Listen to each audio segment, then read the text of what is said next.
उत्तराखंड वासियों, नमस्कार, जय हिंद।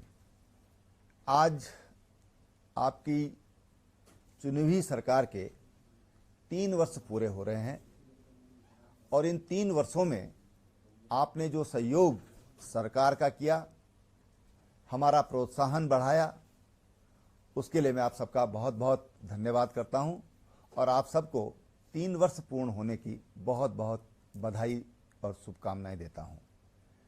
मित्रों, इन 3 वर्षों में हमने राज्य को भ्रष्टाचार मुक्त सरकार दिया, जो हमने आपसे वायदा किया था। हमने इन 3 वर्षों में विकास के तमाम उन आयामों को छुआ जो आप चाहते थे, चाहे सड़कों का निर्माण हो, स्वास्थ्य के क्षेत्र में हो, शिक्षा के क्षेत्र में हो या रेल की यात्रा के संबंध में हो। रेल लाइन हम लोग चाहते थे कि दूरस्थ क्षेत्रों तक रेल की लाइन जाए, उसको दे पाने में हम सफल हुए हैं। हवाई सुविधाएं दे पाने में हम सफल हुए हैं और अटल आयुष्मान उत्तराखंड जैसी योजना, जिसमें हमने पूरे उत्तराखंड के सभी परिवारों को, चाहे वो कर्मचारी हैं, चाहे जन सामान्य हैं, व्यापारी हैं, उन सबको एक 5 लाख रुपए सालाना स्वास्थ्य की कवरेज हमने आज राज्यवासियों को दी है।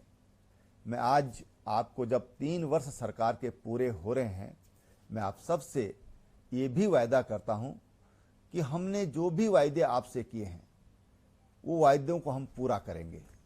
गैरसैंण को हमने ग्रीष्मकालीन राजधानी के रूप में घोषित किया है। ये आपकी भावनाएं थी, आपकी इच्छाएं थी।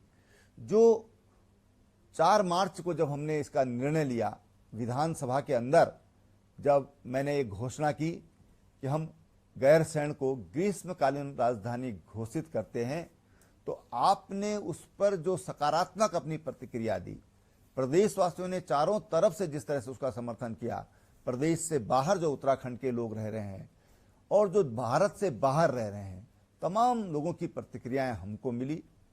ये जन भावनाओं का प्रगटीकरण था और इसलिए मैं आज आपसे ये भी वायदा करता हूं कि जो ग्रीष्मकालीन राजधानी की हमने घोषणा की है, कई बार लोग इस पर प्रश्न भी उठाते हैं, लेकिन मैं आपको विश्वास दिलाना चाहता हूं कि ये राजनीतिक घोषणा नहीं है। हम दूरस्थ क्षेत्रों के विकास के प्रति, जिसके लिए उत्तराखंड राज्य की स्थापना की गई, उसके प्रति मैं अपनी प्रतिबद्धता दोहराता हूं। एक बार फिर आपको एक सूचना के साथ एक सतर्कता का भी संदेश देना चाहूंगा कि आज पूरा देश और दुनिया कोरोना वायरस से ग्रस्त है, उसके संक्रमण से ग्रस्त है और इसमें समाधान केवल बचाव है, सतर्कता है। हम घर से जितना भी कम हो सकता है हम घर से कम निकलें, एक दूसरे के स्पर्श में हम ना आए, क्योंकि ये स्पर्श से बीमारी फैलती है। जब हम एक दूसरे के नज़दीक होते हैं उससे बीमारियां फैलती हैं। तो एक तो हम जितना कम से कम हो सके हम घर से बाहर कम से कम निकलें, कम से कम 15 दिन हम अपने आप को अपने घर में ही अगर रखें, घर में ही हम रहें, तो मैं समझता हूं कि इस वायरस से हम बच सकते हैं और हम ही नहीं बच सकते बल्कि हम समाज को भी बचा सकते हैं। ये भी मैं आपसे आज इस अवसर पर सतर्कता बरतने के लिए अपील करता हूं। एक बार आप सब लोग स्वस्थ रहें, सुदीर्घ जीवन आपका हो, ऐसी मेरी आप सबके लिए कामना है। जय हिंद।